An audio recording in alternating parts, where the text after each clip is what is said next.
Welcome back to Trauma, Drama, and Life. I'm your host, Ben Taylor. And I'm your host, Kayla Taylor. So we're excited to be back. If you have any specific questions that you want answered, please send them in to ben@rawmotivations.com. We'd love to be able to interact with you there. The topic that we're going to be talking about today is this idea, I titled it as like in sickness and in health, okay? Mm-hmm. And we were like debating as we were starting, I was like, what does that actually mean? Like, are we talking about the health of relationship or mental health or like when you're sick, when I'm sick, right? Yeah. Like all those different things.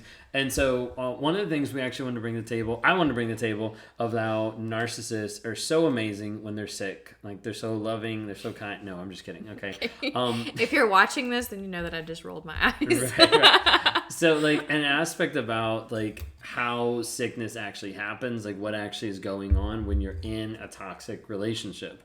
I'll kind of start from like my perspective and then you can give some from your perspective as far as like what I see a lot of times and what I interact with people is, let's say toxic people in general typically go two different routes. Either one, you're just an inconvenience. Like, how dare you get sick? I have a life. Like, why in the world would you even get sick? Mm-hmm. Do you not understand how important I am? That kind of thing. And then two, like doting and trying to help the other person to then be able to flip it back on the person later. Be like, what's your problem? Don't you remember? I helped you when you were sick like 3 years ago. Like that kind of a thing. Yeah. So like either way, it's typically trying to leverage something to put that person in a place of like power, like a power dynamic, power control, or to be able to put a person in a place of like, it's all about me. Like, why are you even interacting with me? Why are you even messing with me? So, I'm sure neither one of those you've seen in our relationship over the years. No, we're full of jokes today, I guess.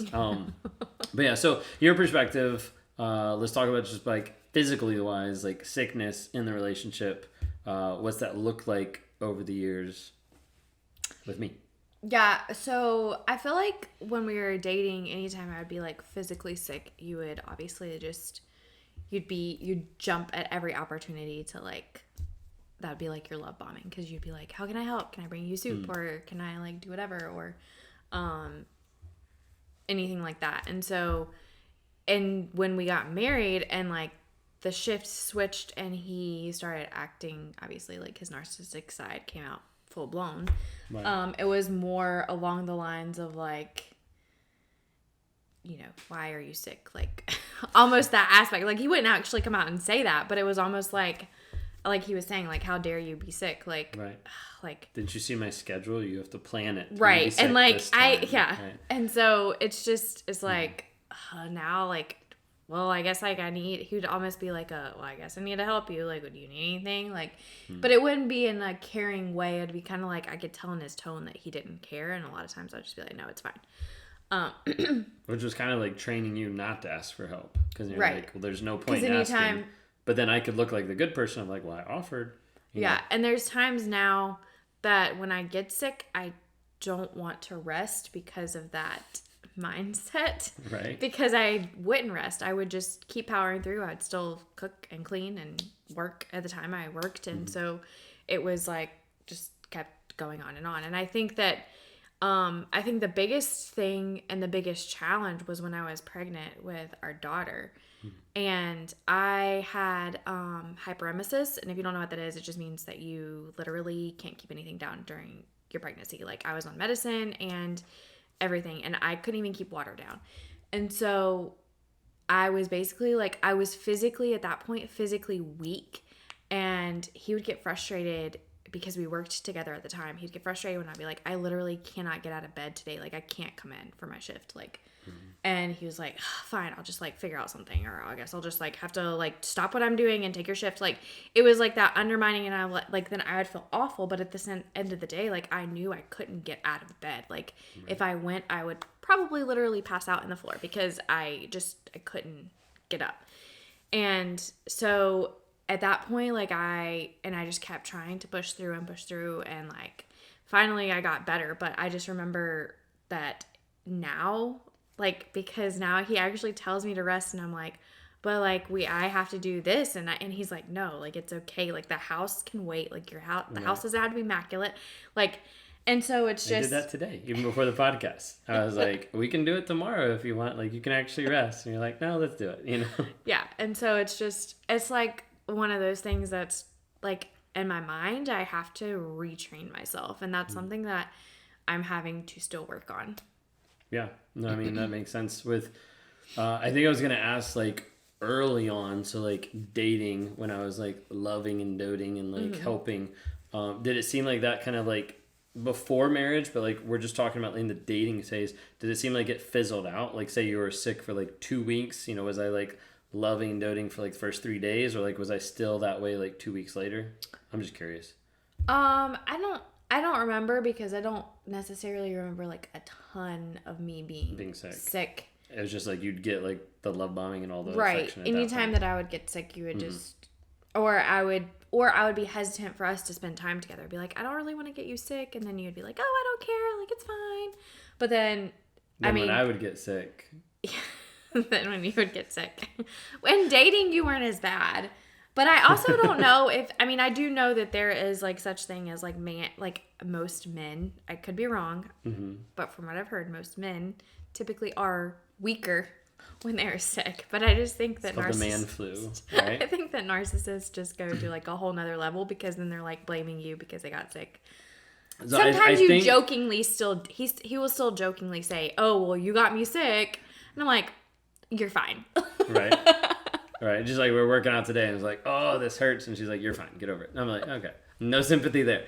But because I'm like lifting the same amount as you, and I'm like, I was lifting the heavy ones.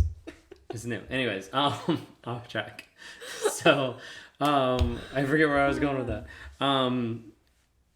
So there's, like, an aspect of, like, when I get sick, like, you said something one time. I don't remember the exact quote. I wish I did, but you said something. You were like, all men become narcissists when they get sick, because it's like the cold, the man flu of, like, they just become, like, wimpy, you know, cheap asses, and, like, feed me, and I'm dying. He's like, he's got, like, a stuffy nose, and here I am, like, yeah, he has, like, a stuffy nose, and he's like, I can't get off the couch, I'm dying, and I'm, like, over here cleaning with, like, right.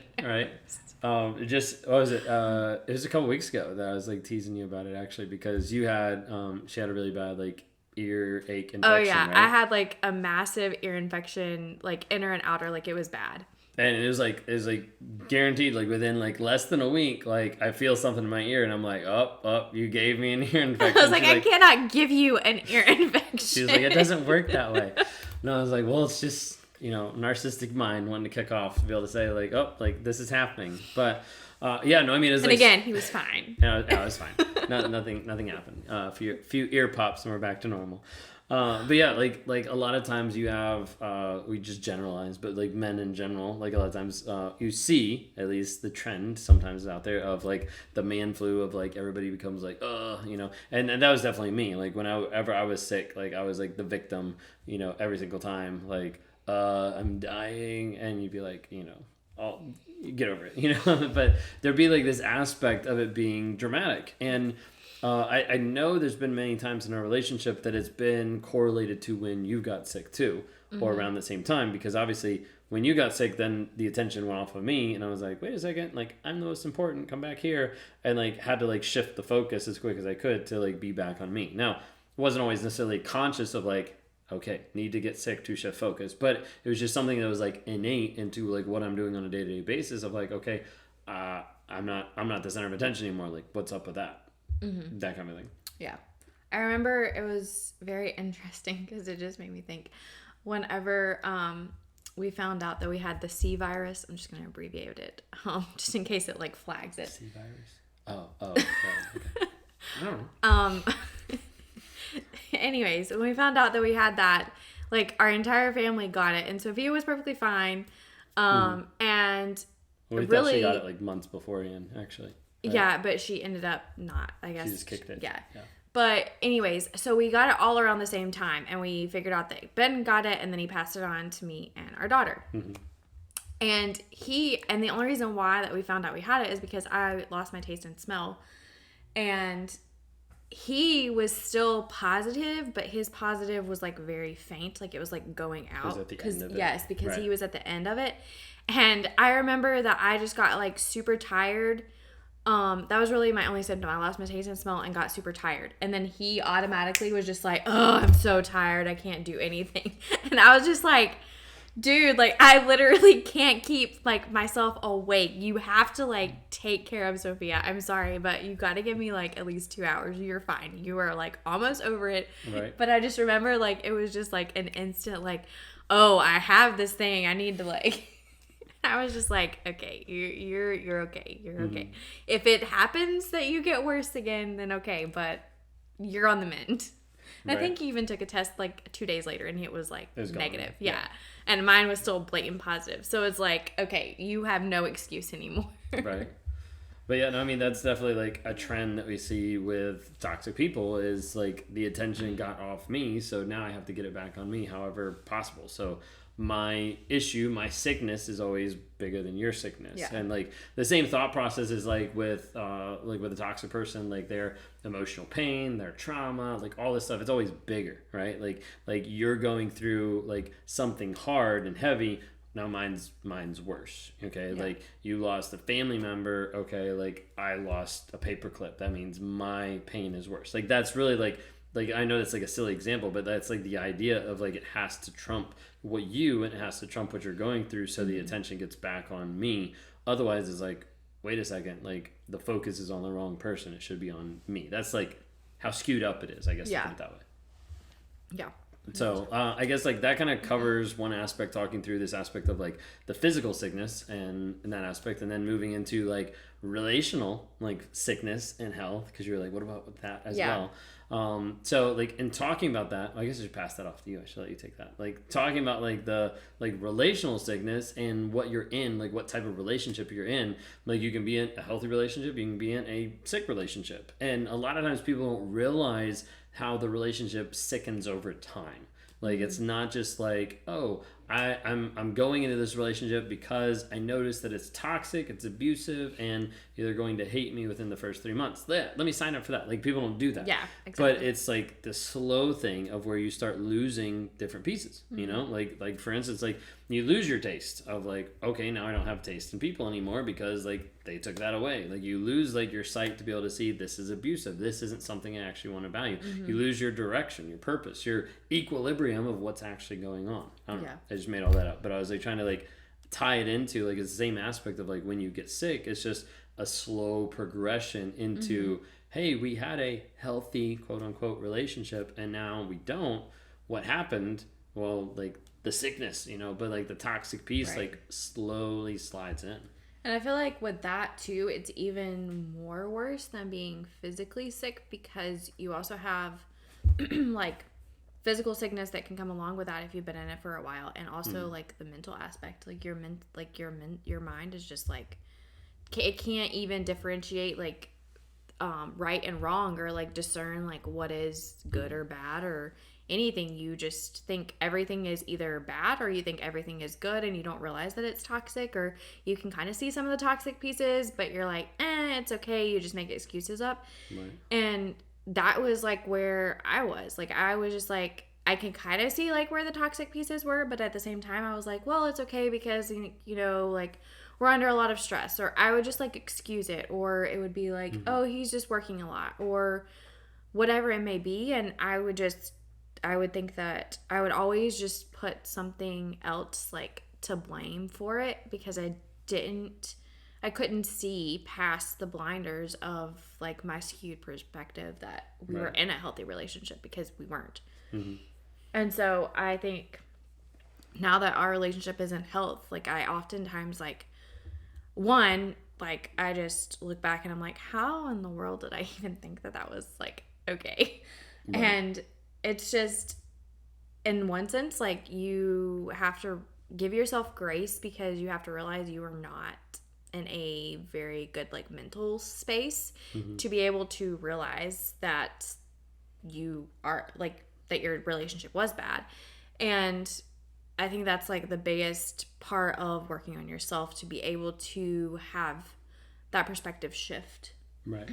No, that makes sense. What would you say, like, in that aspect of the relationship getting sick and then the relationship being bad and toxic, and you making up those stories about like, well, it's not that bad, it's because I'm working too hard, I'm tired, I'm sick, you know, all this kind of stuff. Like with those stories that you would create for yourself, what was necessarily my role in like putting those stories on you, and what might have been like your role in like how did you come to that conclusion of like, you know, it's something else than what it actually is. Does that make sense? I think so. I think as far as you putting those things on me, it was more like you'd be like, well, you're not really like hanging out with my friends a lot, or you're not really like doing X, Y, and Z, or I have to do X, Y, and Z. I have to get this project done, or I have to do this or whatever. And I just remember being like, okay, yeah, I mean, like, I know your end goal and all of this. So just like the blame piece. And so like, it would just be... We're not connected because you're not hanging out with my friends. Right. Or like, I'm busy, but like you didn't do X, Y, and Z. Right. Okay. So you would always just like guilt trip me if I didn't want to do something with like your friends or whatever. Right. Okay. No, that makes sense. I was just kind of curious like how that affected and how that like looked in those regards of you know, it's easy to be in the relationship and start to make up excuses and ideas and thoughts, and we normally term those as like stories or ideas. It's how we process, it's how we coach to try to be able to help people like understand them, but oftentimes those stories that we place upon ourselves end up holding us captive to that certain mantra, idea, thought process of like, okay, this is where I am, this is what I'm doing, this is what I'm experiencing, when reality like it's not. Like, it's a completely different reality. We're just viewing it in a skewed version. Yeah. If that makes sense. So. And then I guess the last one would be, like, mental, but I guess that kind of just ties into... Kind of ties in. But, I mean, it ties in with also the aspect of, like, mental health was affected, like, from my perspective, was affected by the lying, the gaslighting, the cheating, the emotional manipulation, like, all those pieces. And so the healthy part, the health pill with that, you know, is really getting plugged into good quality therapy and like working through that like on your own, you know, like reading books, like focusing on like you, focusing on self-care, focusing on therapy, but then also focusing on like how are you actually applying and changing your thought process. And like back then obviously you didn't have like the tools that we have now of like rewiring your mind or like the story or like understanding what's real versus what's false. It was just kind of like figuring it out versus like what we try to help people now is like, hey, go through this process, like understand what's the actual truth of the situation. But yeah, I would say like therapy is a huge piece that we don't talk about. Yeah, and I agree with that. And I think now like in health we definitely do all of those things like like when we're physically sick or if our relationship is not well, which it's not, I shouldn't say sick, but obviously you're gonna like have disagreements and things like that. So when there's a rift in your relationship or when like mentally somebody is like, you know, having like a ton of stuff going on, then I think that we do like a lot better. And he especially does a lot better of being there for me. Right. With especially just like the last few months I've battled like a lot of things mentally, and so he's been there and trying to not help me to not be so pessimistic. Right. And I mean, it's just been a lot of stuff like going through that we haven't really talked about even on the podcast. But like, I mean, we can talk about that sometime in the next just weeks, life and thing that's happened and just like perspective. And I think it's, I mean, for me personally, like one of the things I think is cool just in talking about sickness and health is like you kind of mentioned, like with being sick, with struggling with, you know, relationship and all those things, like it's really cool to interact and see now that, you know, you're able to take those times and take those moments and not feel the pressure from me or sometimes you feel the pressure, but it's not from me, it's from like the past. And then I'm like, so no, it's still okay. Having to, There's like that process. Yeah. Cause it's still like a process when you're just used to something for like a certain amount of time and all of that, then it's just hard to rewire things. And sometimes like you can work to rewire as much as you can, which we have, but then when things come up, like when I am sick or when something that is really hard for me to like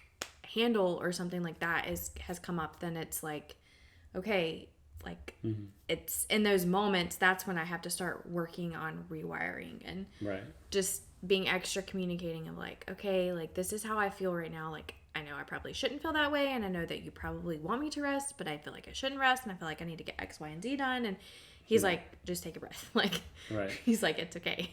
So I mean, that's definitely like something that he has grown in, and I am still working on being able to work through that and being okay with the idea of rest. Yeah. No, absolutely. So I guess I'll finish with like the disclaimers, because people look at our relationship and be like, wait, what about my narcissist? Maybe they can do that. So really quick, if you're with a toxic person, a narcissist, and one, you're not sure what to do, reach out for help. We'd love to be able to help you work through that. Then number two, if you're looking at us and being like, wait a second, he's a narcissist, he's changed, maybe mine can change. If you're not seeing honesty, vulnerability, and consistent change, then you need to leave. So we're pretty clear about that in multiple podcasts, but I wanted to kind of throw that in here just to make sure people know. I think we've had a couple of our first podcasts. We talked about our relationship. So go back and listen to those, because we give a lot of disclaimers. Right. So just wanted to throw that out there real quick. If there's a specific topic or idea or thought that you want to be able to hear us talk about, or a question that you have dealing with both of us, would love to be able to interact with you. Just email at ben@rawmotivations.com. We'll bring it up, dive into it on the podcast. But otherwise, until next time, thank you guys. Thanks.